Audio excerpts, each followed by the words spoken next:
All right, we are live. It is my favorite time of the week. Bam, she's on already. It's our coaching session. Jessie, Hi, how are you? can you tell how I am? I'm so excited. I can't stand it. Well, I'm always ready and on time, so Yeah, I love it. Thank you. What question do you have for me today? I don't know. I've been thinking so much lately. I have like a billion questions, but I'll just ask one. So you know how like I messaged you like a few days ago, and you told me to like do my best. Well, I've been thinking, like, you know how I go to these like every week and I go to the trainings and I take notes and everything, but like, I don't really do so well at applying all the Yeah. techniques. Well, let me give you a trick, and this is for everyone. Like we have these great aspirations in our perceptions of what we're capable of doing. I ask myself and write down almost from everything I do. And even this here, I have my other laptops over here. You can't see it, but I always get at least one takeaway from everything I do. So, and I have a repository so that I can execute on the most important thing I learned. And if you did that from these sessions and trainings and the other stuff that you do, imagine the amount of takeaways you would have already that you were implementing. And so, I texted, and I'll share just some of them on my phone because I'll text myself my takeaways. Uh, Here's a takeaway from this morning: personality is a practice, right? So if you understand the quantum nature of consciousness, then your personality becomes a practice. It's not a set thing. It's just a practice. And so what we practice makes our personality, obsessions, addictions, characteristics, personality traits. So your personality is a practice. Now, I couldn't remember that if you asked me what my takeaway for today was, but I put it on my phone, right? I put it on here to remind myself. So I'm not asking you to do anything that even, I can't do it. So I write them all down. I have my takeaway list. I review my takeaway list, see how many I'm implementing. I prioritize it by the values that I have, and I knock them off. And that's how I implement. Because if not, you're just going to continually live your life at the same thermostat that you're living it, because these things just come through you. You got to have repetition. You have to be consistent about it. And if you just pick one takeaway a week, you're so young. I didn't do that. I mean, 52 takeaways, 10 years from now is 520 takeaways. Each one of them could have major paradigm shifts for you. Each one incrementally could, give you twice the production. Imagine 2 times 2 times 2 times 520, what types of production you could get. That's helpful. Yeah, thanks. Because I do create study guides on certain videos and stuff, which Yeah. I find helpful. We'll start with one takeaway instead of, you can go ahead and create your study guide, but start with one takeaway that you execute on, even though you do study guides. Okay. Okay. All right. All Sounds right. good. Thank You're good. you. Thanks. Thank you. All right. Loading up here. Christina, happy birthday. Thank you. Hi. Hi. Oh, thank you. I love the answers and I love the questions. Everybody asks such great questions that are so relevant. So thank everybody. Good. So last week you answered a question. I can't remember which platform, but somebody had asked you what tangible thing that you want right now that you're working on. Your answer was to run, I think, faster. I can't remember the details, but Yeah. you said at the end, it is done, it is done, it is done. Can you explain the why and behind what you said? And that would be helpful. Thank you.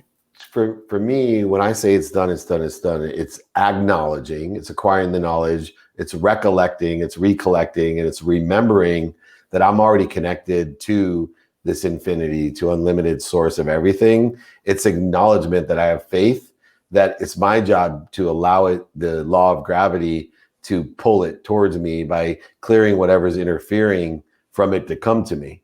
Because you're right, there's that interference that I'm creating through ego that's stopping this from coming to me.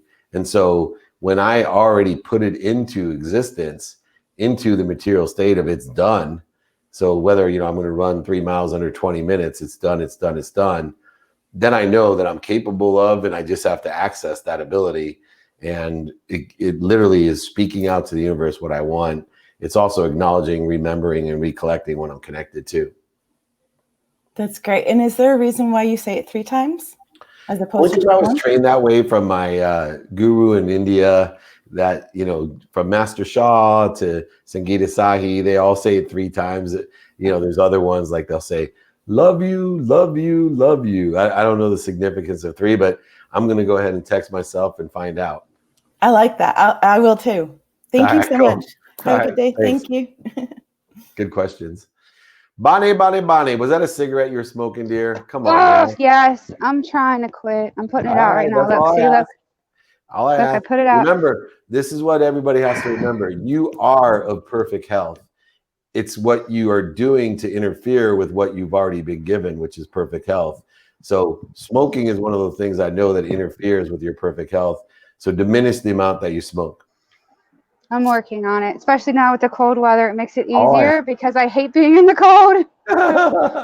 I'll hit like 2 sits to put it out because it's freezing I outside. used to chew tobacco. Is the hardest thing I've ever had to quit in my life. I've quit sugar and dairy, so everybody says that's harder, and I'm like, I don't know if I believe you. No, I don't think so. I could quit sugar and dairy in 2 seconds. Nicotine was my nemesis. My wife told me, if you don't quit chewing tobacco, I'm going to speak for you someday. That was cold turkey shit out of me, and I'm like, I'm never dipping again. That's all I need is my wife going around. This is what David thinks. All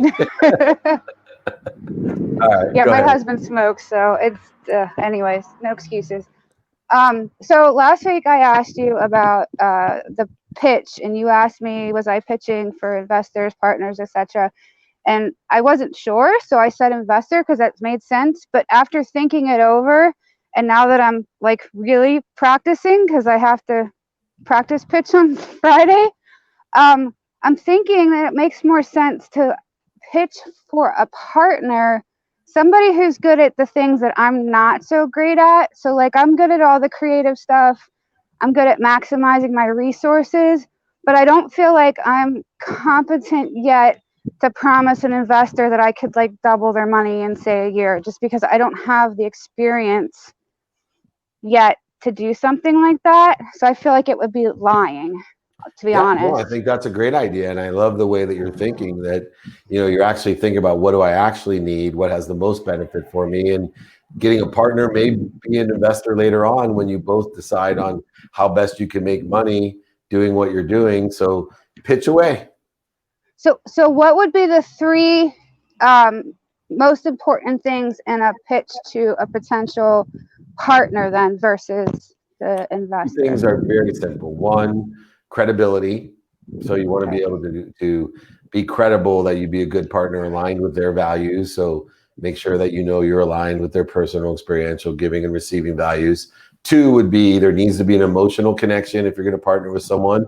Same as a marriage, right? You need to like certain things, don't like, find those strengths, weaknesses. People buy and partner on emotion for logical reasons. And then the third thing would be to quantify the opportunity for your partner, the reasons they should partner with you, the impact it will have on them, and the capabilities that you have and that they have that allow you to have 1 + 1 = 3. That's the idea of this partnership. Okay. I think that I think suits more what I'm capable of and what makes most sense for where I'm at right now. So Perfect. that was really helpful. Thank you so much. You got it. Thank you. All righty. Thank you, Bonnie. Todd, welcome. Hey, David. How you doing? Very well. How are you? Awesome. I love your T-shirt, by the way, today. Thank you. Yeah, my Super Rocket Pops. I love it. My daughter would probably eat that thing. It's awesome. First of all, big shout out to you for what you do and what you do for all of us. Love you big time.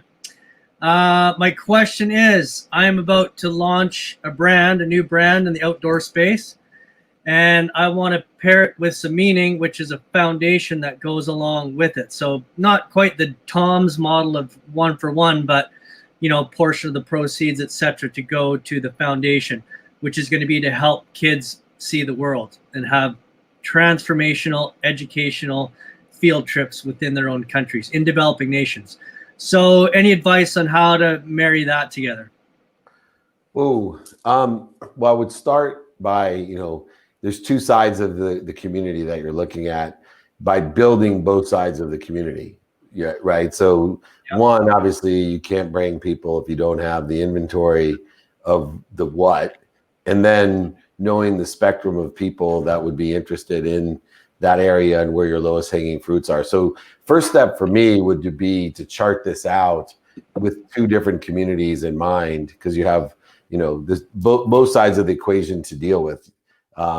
One of the things that I would look into though is, can you just deal with one side of the equation, just bringing the people and outsourcing the trip part, right? There's so many different things that are available to people. Is there a program that you could just piggyback onto and collaborate with and scale it very quickly to allow you to have more profit and more product and less time spent on it? Oop, I think he froze. Justin, if you want to, we'll swap in Sahara and come back to him. There we go. Hi, Dave. Hi. Hi, how are you? I think you can help Todd Lawson, by the way. Yeah, I know. I heard that question and I was like, definitely. For sure, I'll reach out to Todd. I have two questions for you today, Dave. The first one is, you are someone who has a very filled schedule, not busy, but filled schedule, and you have many different things that you do every day, every week, every month. Do you ever find yourself feeling like you are spreading yourself across too many things, that you tend to lose focus on something that you maybe had an initial mission or vision for? Have you ever felt that? And if so, how were you able to kind of realign yourself and reassess that and get back on track? Yeah, so very big problem and challenge for me years ago, not too many years ago. And so I would consistently take on too much. I was a yes person. I didn't say no. I wasn't utilizing my time with the 520 rule correctly, wasn't prioritizing. Once I instituted a true look at activity I got paid for and activity I didn't, being a student in my calendar, all the 5 daily practices that I have, it's almost a mathematical impossibility. But the way that I did in the past correct it was to start instituting these rules. Like the 520 rule really helped, where 5-minute phone calls, 20-minute meetings. The saying no to people, because I was aligning it, taking inventory of my values. Now, one of the other things that helped was I never really knew what my mission was. It was always to make a lot of money, to help a lot of people, and have a lot of fun. That was so general in the respect that, I could then look at any opportunity and put it into context. Well, I could do this to make money. I could do this to help people. And then it just became down to, I was choosing what I did by what was most fun, because I could convince myself that I could make money and help people, go into the Super Bowl or the Pro Bowl or do whatever I wanted to do. And I could make money, but I wasn't prioritizing by my values. I was prioritizing by almost what was more fun. And because it was more fun, I assumed that's what I valued. That's not true. So once I really took inventory of my values, it became quite clear, okay, if my mission is to empower over 1 billion people to be happy, what's going to have the most impact to find the 1,000? The playbook, right? My podcast, absolutely. Books, being able to give those books for free. That is important. Not just books. I don't just write books. I got friends that write 58 books. They don't impact anyone. They don't sell any of them. Literally for me, that platform of in-person, on the phone, via email and social media are all directed to finding 1,000 people and getting those 1,000 people to be empowered to teach 1,000, to teach 1,000. So everything aligned within there. And then one of my values is to make a lot of money. So that's one of my personal values that I prioritize my time with as well. So for you, I would start, number one, taking inventory of the values, really clarifying what your mission is. And you'll find that you're very comfortable and capable of saying, I don't really ever say no. I either tell people, how can I help you? Or not at this time. Because those are the two variables.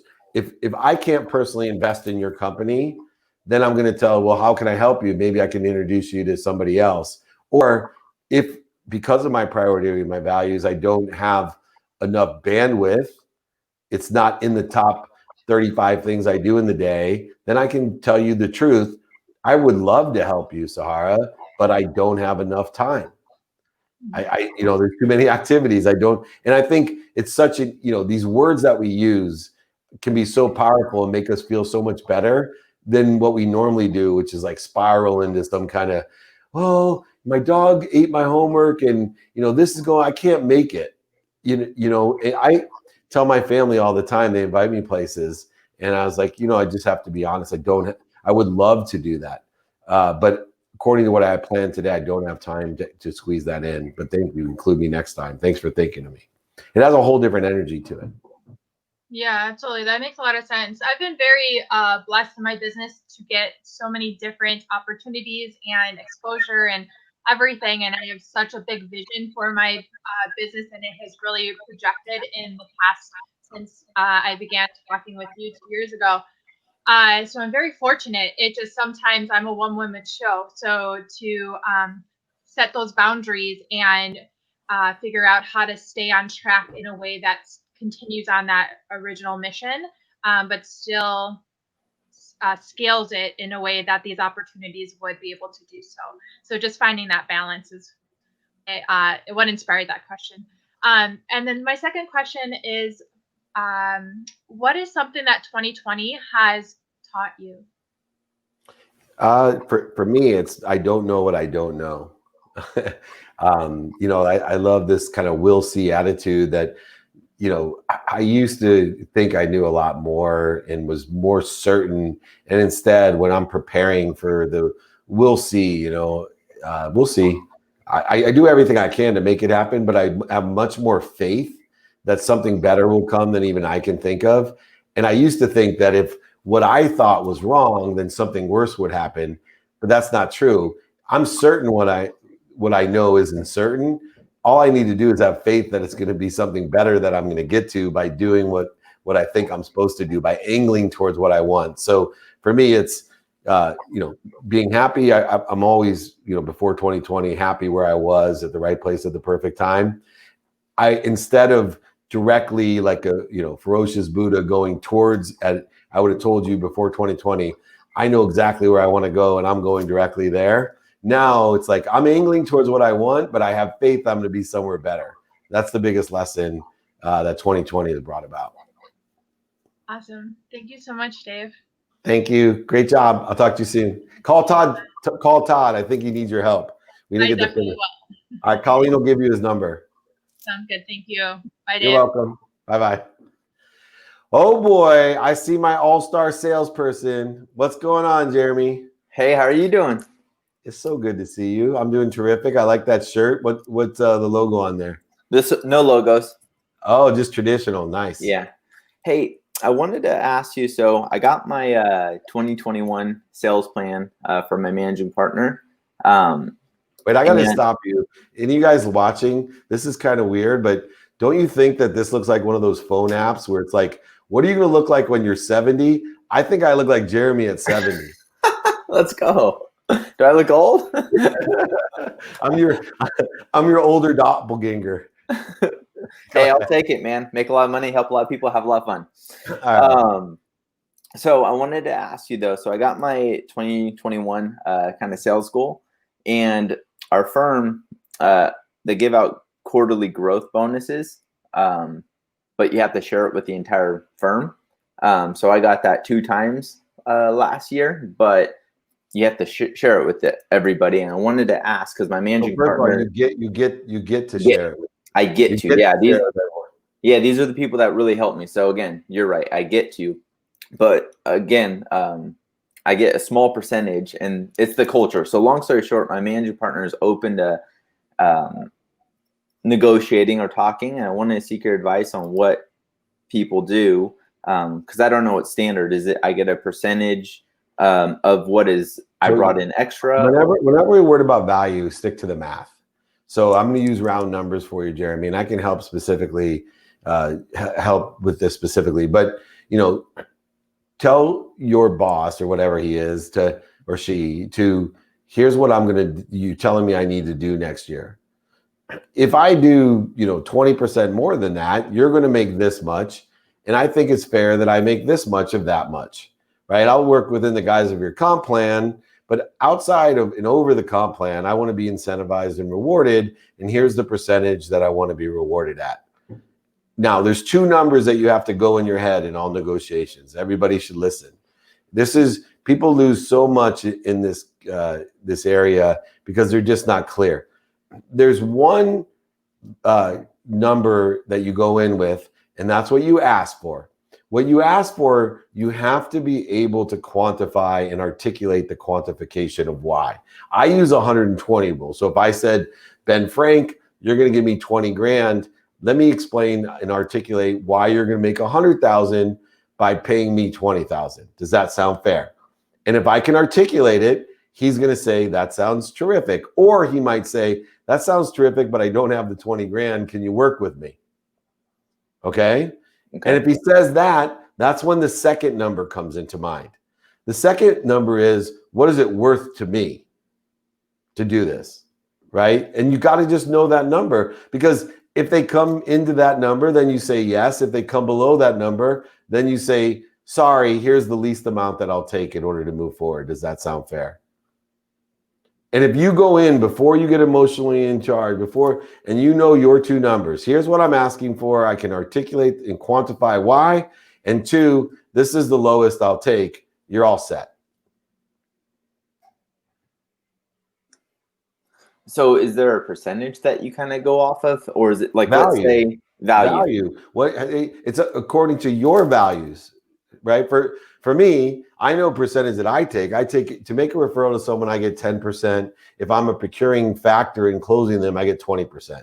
I will negotiate down according to any of the independent or dependent variables of, is it a family? Is it friend? Are they offering me stock? Is it only going to take me a minute, or is it going to take me 10 hours? All of those things, I then determine, okay, considering all of these things of what I believe, the lowest I'll take is 3%.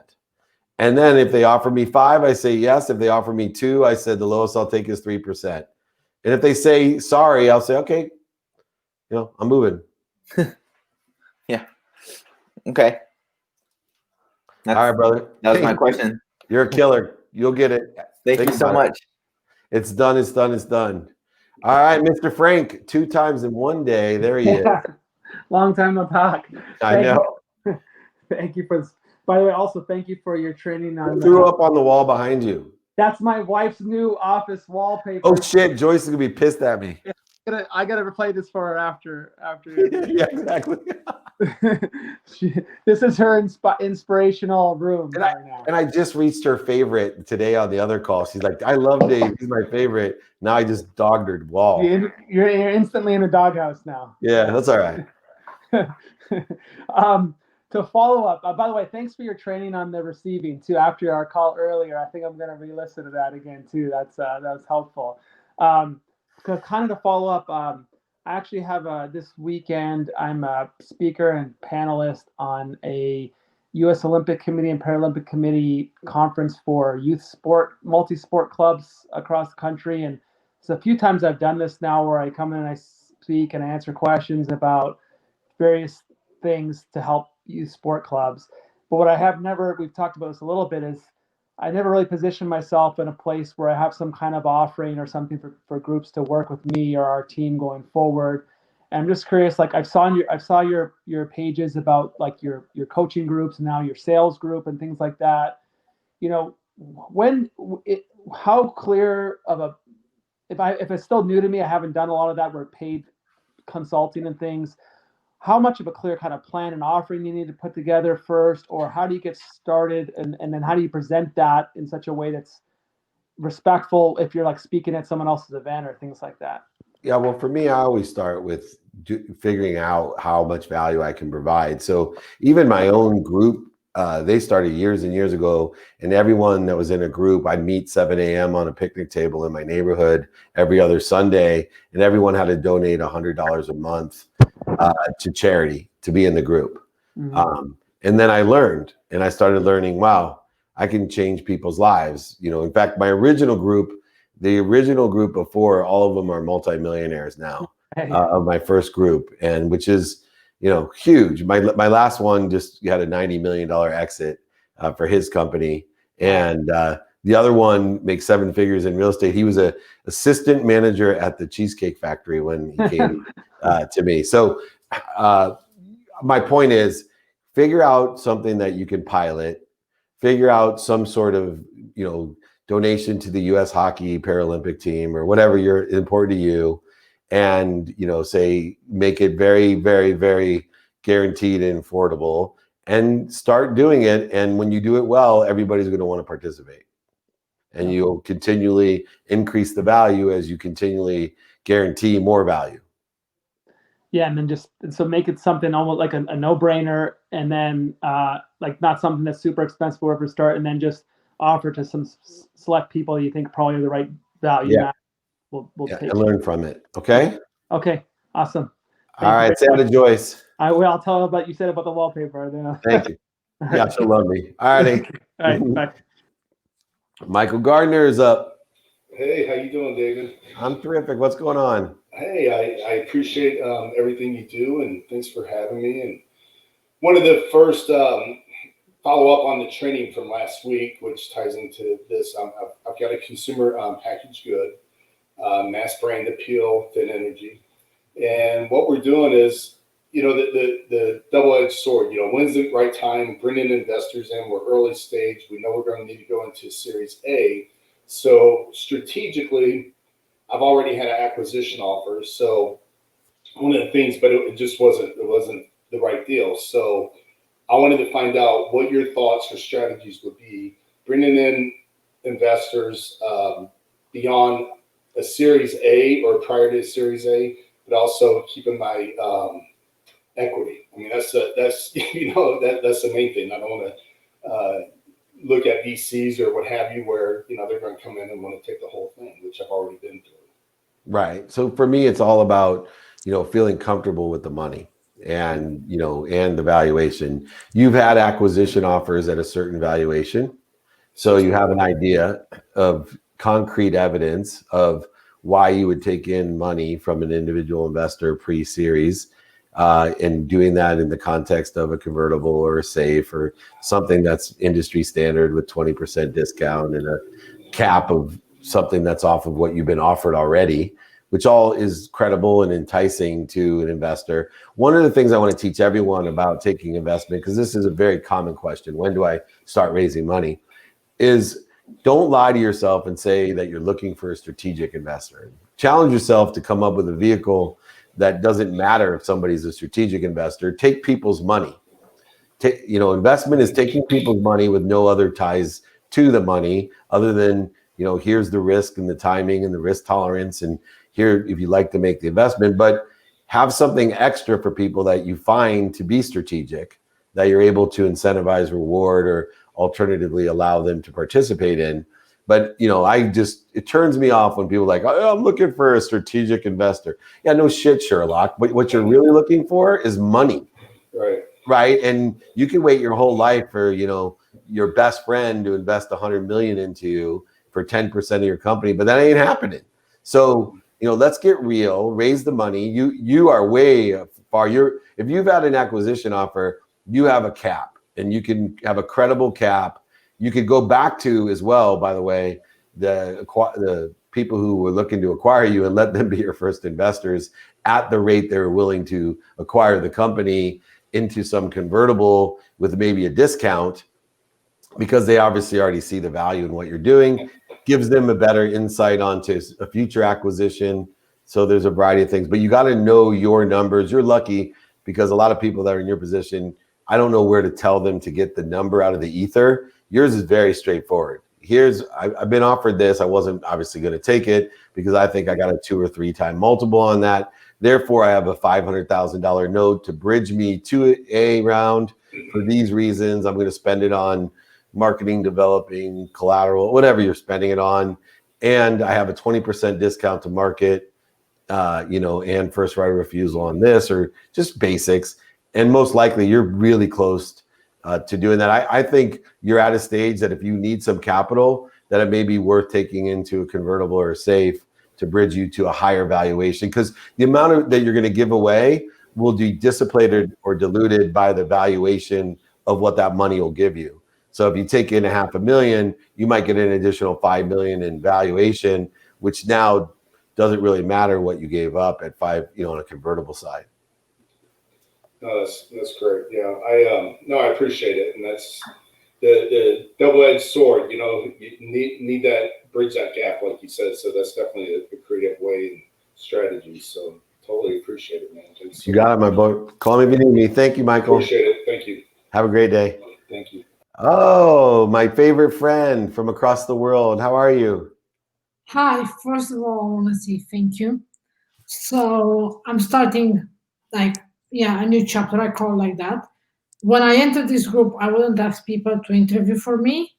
And now I reach out to people with Anthony Trucks, and I connected to some people who are live with you, like Craig Siegel. So they're like, yeah, we just want to help you. So I'm probably gonna start doing this in January. So now it's researching the people like getting the equipment. But I was like, I get so much value out of these people, so I just want to give it back. So I was like, That's why they're helping you too, because it keeps going on and on and on. Instead of everybody trying to hurt each other, attack each other, judge each other, everybody's helping each other. And look what happens. Everybody comes on and thanks me because everyone's helping each other. And all I'm doing is teaching people to ask for help. yeah, that's the hardest thing. Like when I heard you saying, when you don't ask for help because of ego, not because you think people won't scare you. What does he mean?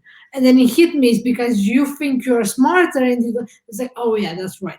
So yeah, that's what I'm starting to do. But also the way I want to do it is, when you tell your stories, you get choked up.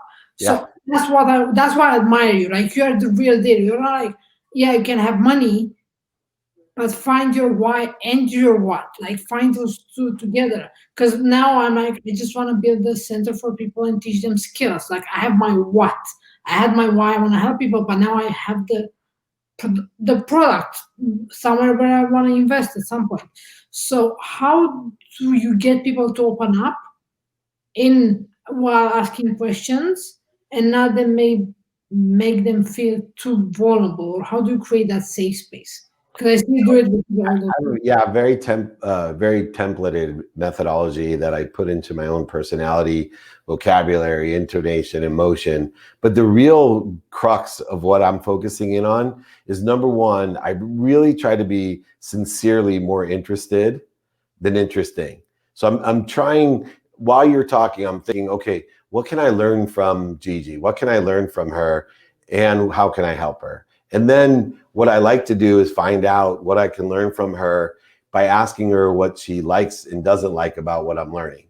And when I get into the realm of liking and not liking what you've learned or what you're learning, then we get an emotional connection, because that feeling of like and love is emotional. And so I can then take a pragmatic, logical connection and turn it into an emotional connection. And now I have a lot more leniency, because I'm back into the realm not only of an open mind, which we all know 1,000 times harder to change a closed mind than an open mind, but now I have an open heart, and it's 1,000,000 times easier to convince somebody with an open heart than with a closed heart. And so if I can get an open mind and an open heart utilizing this methodology, then I can share a vision, I can inspire people in spirit, we're connected emotionally, and then I can effectuate change or impact or money, whatever it is. And I think that, is a very pragmatic way of explaining what I do that may seem very unconscious or natural. There is a methodology and a technique that I practice in order to get an open mind and an open heart. Yeah, like I see you doing it all the time in your lives. So I was like, there must be a way. Like, people are not guarded. They're like willing to share their struggles and their stories. So yeah, I mean, and now I am usually the person who acts all the time. So for the first time, I was like, you need to take a step back, start planning, and then do.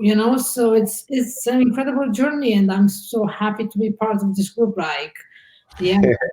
Well, thank you for working with us, and your time frames are difficult. So I appreciate your investment in yourself and in us. So thank you.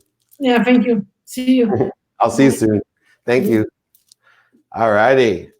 Kathleen is up. How are you? I'm well. How about you? Amazing, by the way. Great. Thank you for taking my call, Dave.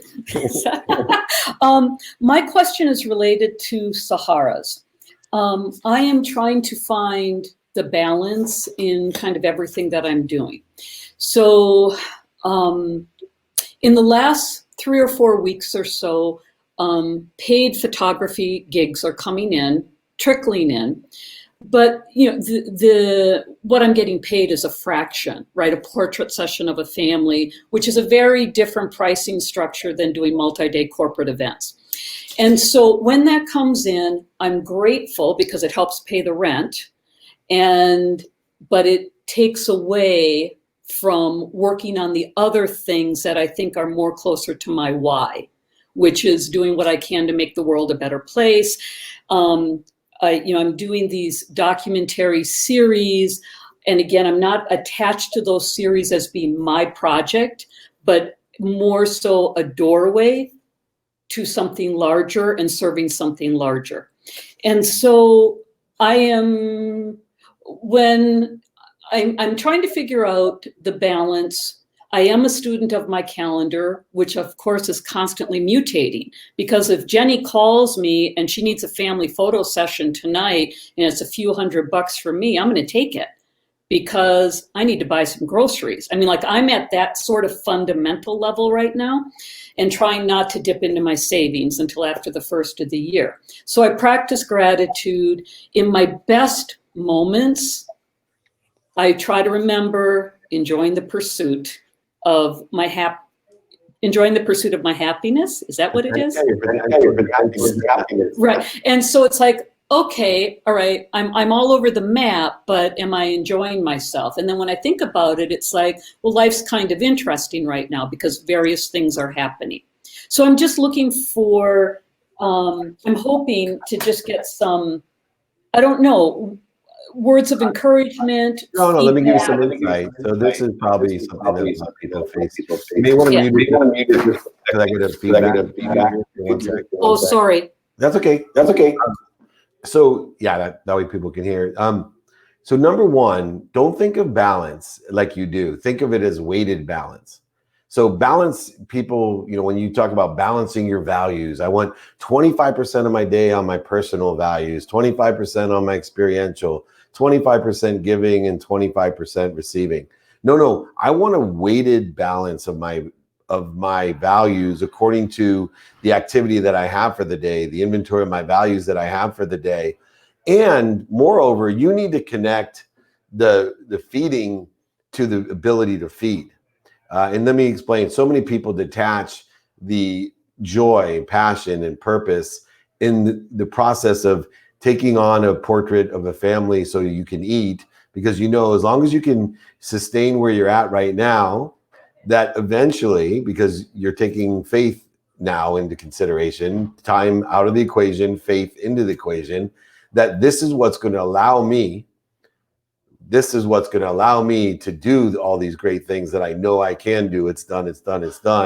And what happens is, that I had this crucial moment in my life where I was sitting on my bed my junior year in law school. And I still think it's one of the most critical things that I did in my life on accident. But I sat on my bed. My brother had passed away, my oldest brother. He had HIV. He had passed away. I was deep into law school debt. Recession was hitting. Tulane University went from 100% of their graduates were getting jobs when I applied to 17% that year were getting jobs.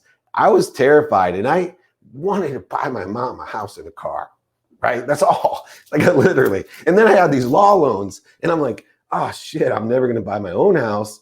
But how am I going to, I'm only 23 years old, turning 24. I'm terrified. So I'm sitting on the bed and I just start praying to God. I said, man, if you just give me a job, shoveling shit with my hands 6 days a week, 12 hours a day, but you allow me to buy my mom a house and a car. And then I threw in, pay off my law loans. I went for the negotiation with God. It wasn't just good enough, but I said I would gladly, with gratitude every day, have a passion and a purpose with my hands, shoveling shit 12 hours a day, 6 days a week, literally, if you allow me to do that. Why was that so important? Because that never happened. And so when I got a different opportunity, I had that perspective like, oh my gosh, I am so blessed that all I have to do is 16 hours of productivity a day, driving around, talking to people, selling Westlaw, staying in hotel rooms, eating out, whatever it was, getting paid, and it was just, and I've kept that with me. And I think so many people forget the importance of where we are at, of feeding ourselves or housing ourselves or being able to support our families. And yeah, we may not feel like we're getting ahead, but I'm trying to tell you, you are getting ahead, because things, they segment, they grow, they accelerate. And this is how you grow. A lot of people, it's easy. And then here we are in COVID, and the people like you, this is what you feel like. It's nice and soft growing. And then wait a second. Well, what are you doing? The grass is strengthening itself. Why? Because when it breaks through, like a butterfly breaking through a cocoon that's now strong enough to fly, it grows like bamboo. But right here is where everybody says, oh, I'm just doing this for this. No, you're doing this right now so you can get this. There's more purpose and passion in taking those portrait jobs and appreciating and enjoying it, knowing that this is what's going to be the catalyst to allow you to impact all those people. And so I want you to attach all of those together, emotionally get fired up, and really have the perspective of gratitude. That helps. I was leaning towards that because in my best moments, I have serenity, and it's like, okay, and I am extraordinarily grateful. And then I get wound back up into the fear and okay, I'm not getting any younger. The can's getting, all of that stuff that I do. But thank you for validating what I know deep inside I already knew. So I appreciate that. That's all I do. Apparently I needed to hear that today. May I ask a second real quick question? Sure. Unrelated. I have been getting increasing these emails from people that saying, hey, you're an influencer. You want to be involved in this product or that product. How does one know what is a good opportunity when, through Instagram and things like that? Yeah, for me, it's that. So I trust them. I get so many offers every single day. I trust them all, but I vet them and I start learning more and more criteria. So I go very hard at someone asking me, I'll knowing my values. Someone offers me $3,000 a day to post or something, and I'll say to them, first of all, it's $5,000 a day. Second of all, send me exactly where and what you want me to do, where and how payment works and when, right? So that I trust them at first, and then I vet them with the 90% of the people fall away because, oh my God, he's not going to, give me his social security number and his bank account information.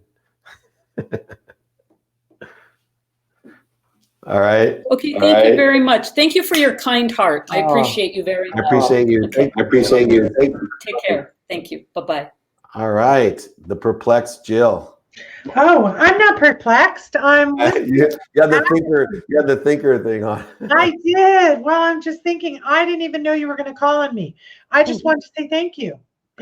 In the attitude of gratitude, I just wanted to say thank you for introducing me to Mark Chambers. We're already integrating via API into his service. It's something he needed and wanted for his telco customers. So well done. I got to tell you, not only did you listen, but you actually gave me a referral to someone who is in our space, and so I'm in awe. Thanks. Well, good. Well, I just have to tell a quick story because, as my speaking career took off, and I have the Jewish mom that, she's more on the definition of things still, and so she wants to know, where am I speaking? How much am I paying? Or, all the criteria that Jewish moms like. So Yeah, she asked I me have one. I am one. yeah. So she asked me what the best speech. I said, the most I got paid for a speech, she asked me. And I said, I'll tell you. I said, it happens every once in a while back in person when you could do big speeches. People will wait an hour, hour and a half, even sometimes 2 hours to get me to sign their book or ask me a question. And to me, it's the greatest payment that I could ever receive. But the biggest payment of all is when someone's at the end of that line, whether it be an hour and a half, and they literally walk up to me and I'll say, do you have a question or would you like a book?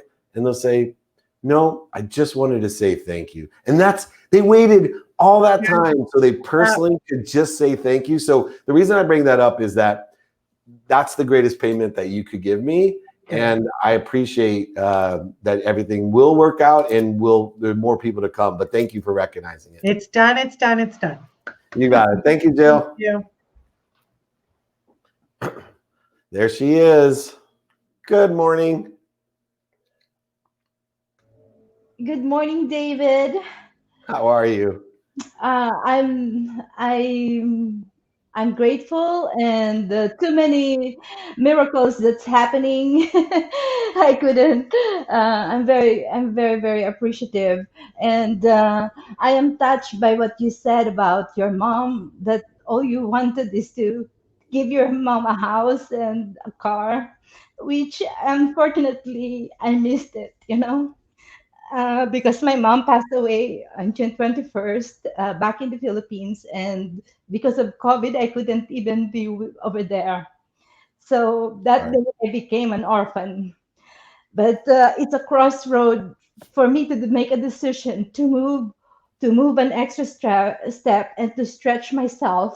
And so I think after that I had seen your video and sharing your experience, and that's what prompted me to send a message to you and to say I needed I needed some boost this time to get my extra help and all this. And so that's what led me here. Today is another day for me to stretch. I decided to help the cause of the farmers in Central America. And the bigger cause is to change to reverse the effect of climate change. And we're doing this through the help of Sustainable Harvest International. And my group is the alumni of Harvard Business School Online. And we put our entry to give our idea as to how to help the farmers. And we won the entry. Oh, okay, awesome. And part of it is now I'm going to be interviewed on December 1st for this effort. And there are three reasons why I'm motivated to help them. One, I'm a granddaughter of a farmer from the Philippines, and I was in the farm when I was growing up. And then, secondly, I became a vegetarian like back 8 years ago when I was very stressed in real estate. And because of that, the source of food became very important. And so how the farmer plants the food is very important, especially in nourishing our body, especially now that I'm meditating. And number three is how can we help the farmers so that they could help us reverse the effect of climate change. So they are playing a big part, and yet I think it's not known to very many people that what they are doing as a farmer has a big effect to some of the things that's going around us. So that's I'm very nervous, and at the same time that's where I'm at. Good. Well, nerves is a form of excitement. And so what we want to make sure that we don't interfere with our success through being too nervous, but definitely it's a form of excitement, which means we care. And the more we prepare, the less nervous we'll be, and the more the nerves will turn up as excitement. Two, I'm sorry for your mom, your loss. I lost my uncle last week to COVID as well. And, I kept telling myself, what really is the best way to live on, is to take all the lessons that that person taught you. And my uncle, he was extremely kind. He's a very simple Akron, Ohio guy. You know, you know, he's not, didn't change the world, but he changed my life. So he changed my world, which may change the world if I can meet my mission of 1 billion people to be happy. But the lessons of kindness, the way he went out of his way, all those things, like you said. So when you carry the lessons, that's what's going to allow your memories to come to, you know, real value in your life. So we want to make sure it's really the lessons that we've learned, how we have internalized that person so they're with us forever. And so keep that in mind, and congratulations on your award. Remember, let's turn that excitement into productivity. Do not let it interfere. Just keep practicing what you need to do, and you'll feel more calm and be able to take advantage of it. Okay? Yeah, and also I think because of that, then the cost said, okay, so now what had happened, that I have to be bolder and not to miss the opportunity that I had missed for my mom Yep. to ever miss the opportunity again, you know. So that's Good. that's what's motivating me to do that. Thank Well, you, I'm David. proud of you. Thank you. Mhm. Remember, never too late to tell someone that you love them, appreciate them, you're happy and healthy. That's all our parents want to know. Thank you so much, Mafe. I appreciate it. Thank you. Perfect. All righty. Oh, Big Lou. Oh, mute yourself. Bum, bum, bum. All right. How are you? I'm awesome. How are you? Well, I'm doing well. First, thank you for being consistent and persistent. Fortunately, I've had an opportunity to go out and work a little bit, and I was in Southern California, first time down there, and so I can grab my training just in time, flex to my schedule. So consistent and persistent, we love it. Tectonic plates went out to the Palm Springs there. You have the Pacific plate and the North American plate. This stuff blows my mind. And then I spent a day on Laguna Beach, watched the sunset, had a burger and a beer. Life is good. Then back to work. So yeah, that's good stuff. Thank you for doing what you do. Grateful for the opportunity to participate in the 2-minute drill. Absolutely fantastic. I'm more than stoked about that. I gotta tell everybody, write this down, everyone. I forgot to do this. We'll put it in the notes. Justin, you're talking about 2-minute drill. I created for all of my private group only. You're the only ones that get this, but I created a search engine so that when you have questions outside of the group, so you want to learn about, you know, be more interested than interesting, or what do I do? All you do, it's a David Meltzer search engine. It will search all of my videos and bring them up to answer your questions so that you'll have me on videos. And it's search, search.dmeltzer.com. So it's search.dmeltzer.com. Go ahead, check it out. It's a full search engine of every video that I have, and they'll bring them up for you and answer your questions when you maybe in between these sessions. But it's only for my private group. Nice. Sorry. Oh, that's okay. Slow me down a little bit. You give me a chance to catch my mind breath. Good. So grateful for that opportunity. Is there any collateral, maybe Colleen can help, or Mike Allen, collateral that maybe I can use in my social media and help promote that as well? So great. That would be fantastic. To my question, the values thing. Most things you say are really simple until you think about them. And then it's like layered, and then the veil comes off another time. The values thing. I think where I'm getting confused is the difference between values. If I say, oh, I value myself, I value my health, I value my family, I value the opportunities I have to make revenue. Values, okay. Versus priorities. So you say you get up each day and you have your values and you're flexible with those. You don't mind being a hypocrite. So that leads me down, oh, well, is it my priorities? If you can help clarify values, that would be perfect for me today. Sure. So values come before prioritization, and they're a daily activity. And values are weighted by the daily activities that we're going to experience and the knowledge that we've gained up to that day, which changes our perspective. Something can change like COVID, and your entire values may change overnight. And you wake up the next morning going, you know what? I don't want to go to the Super Bowl. I want to spend time with my family. You know, or somebody gets sick. I don't want to go to work. I want to spend time with my uncle. You know, these are, and so when you determine your values according to the day, not being afraid of being a hypocrite, knowing that you don't know what's going to happen tomorrow, knowing that you've only learned what you've learned from the past and you've forgotten most of it anyway. Most importantly, now I'm going to stick to these values today to say, you know what, seeing my uncle is a priority over working. Working is a priority over spending time with my 10-year-old today, or spending time with my 10-year-old is the most important thing. I also love to have at least 3 non-negotiables. So my non-negotiables, minimum of an hour a day on my health. So I don't care what. That's if someone said all you get is an hour today to yourself, that's all I'm going to do, because that's my values and my priority, non-negotiable. Secondly is the time with my family, and I charted out, as everyone knows, my mom, my dad, my son, my kids, etc. And then the last is study time. You know, I make sure that I have study time, a minimum amount every day. So those are my 3 non-negotiables.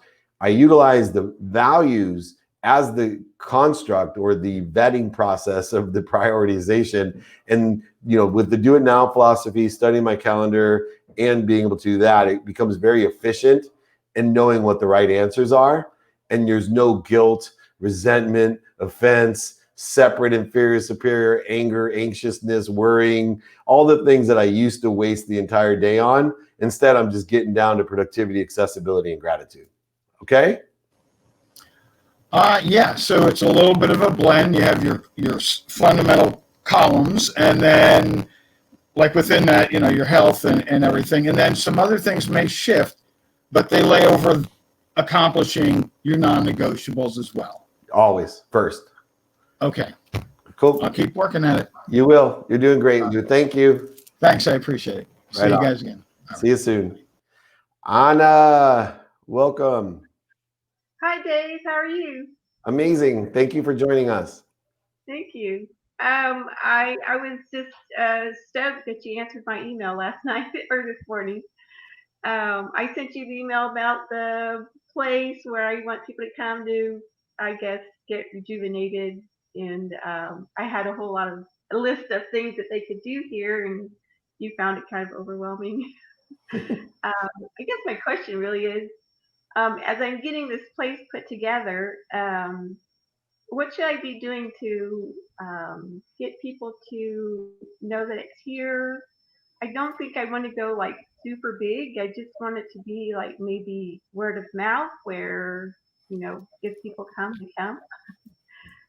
Yeah, so I think I looked at that, and for me, it's building this wonderful community of, you know, maybe having this community of like-minded people to experience it and then let the word of mouth happen. So I love the fact that you have a great perspective of segmentation, that look, I just need to have 2 people to understand and be ambassadors that'll turn into 4, turn into 8.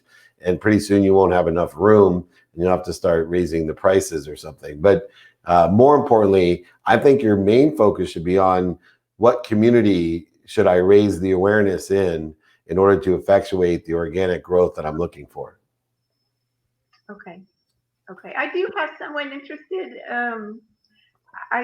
We were just friends, and I told her, we talk every day, and I tell her about my place. She lives in another state, and she deals a lot with domestic folks who are recovering from domestic violence. Yeah. She's just thrilled about it, and she's like willing to drive her clients all the way here. And I'm like, oh my goodness. So that's exciting. And what I like about that is you did it by telephone. So, you know, so many people don't ask, or, you know, it's in person, on the telephone, via email and media. Don't fall into, especially if you're a little bit older like myself, don't fall into the trap that, oh my God, everything has to still just be on social media.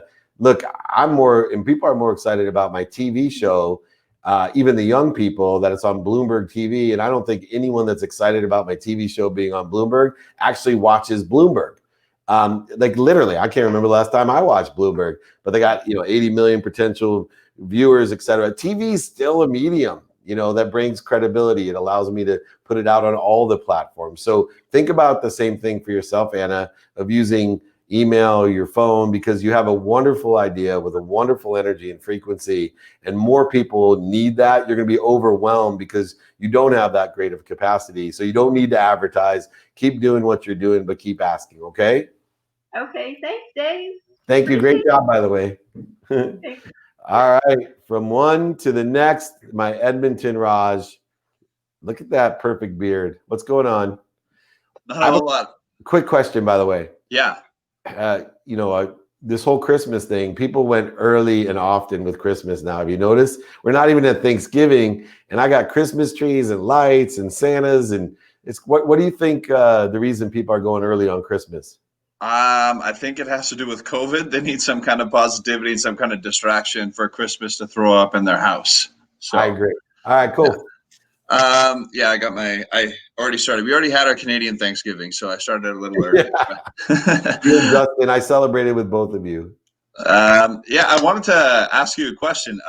So I've been invited as a third party into a business and a marketing team who are currently working together, just to be like an advisor or just give my views and stuff on it. So the words that I gave to the business was the fact that I think they're suffering from sunken cost fallacy a little bit.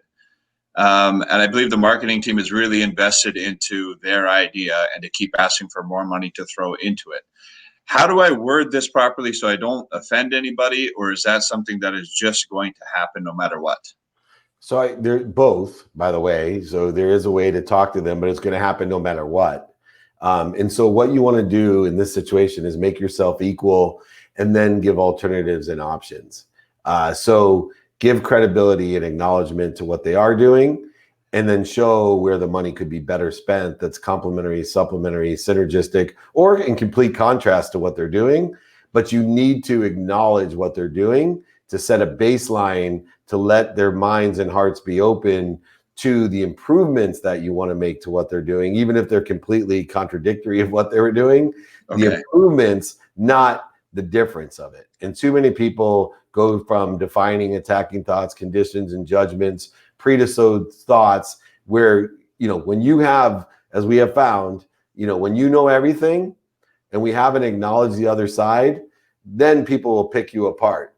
They'll pick you apart and tell you, well, you don't know this. But if you acknowledge them and say, have we ever thought about this? In comparison, doing this would maybe provide that. What do you think? So make yourself equal, then distinguish yourself with value. Okay, that sounds fair. Awesome. Cool. Thank you for that. You got it, my brother. Thanks for waiting. Cheers. No problem. Go Edmonton.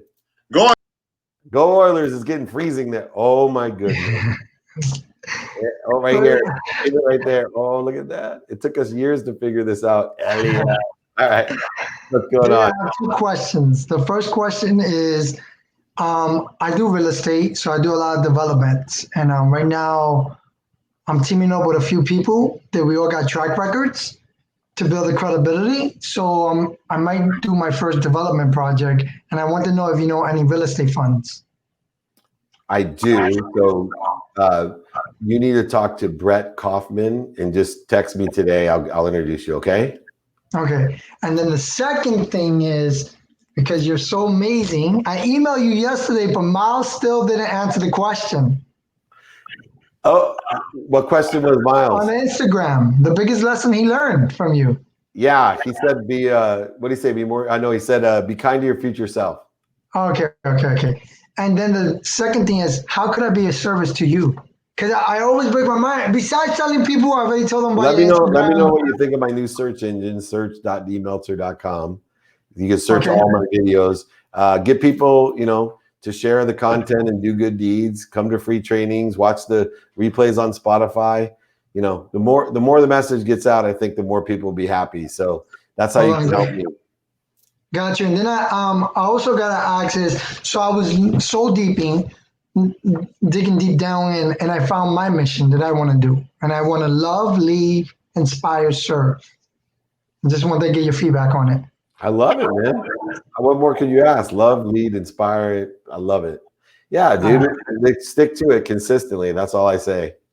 All right, man. You're the best. I'm going to email you or shoot you a text for the real estate fund. All right. Yeah, Brett Kaufman, Colleen will hook you up. See you later. All right, bro. Bye. Bye-bye. Jefferson Nicholson III. What's up? There he is, my man. The biggest headset in the show. That's awesome. That's right. I figured if I've got one thing that'll make you remember me, it'll be these giant headphones. Hopefully it'll be the future mission. I came in a little late. I heard you talking about the referrals, and I was wondering if you had an example either in the training materials or if something you could send me an example of your referral agreement that you've got for sending like. Let me send you. I call it, just so you know, everyone, I call my referral agreement. Anyone that wants it, just reach out to Colleen or me. I call it an overlap agreement, and I'm happy to do one with anyone in the private group if you want me referring business.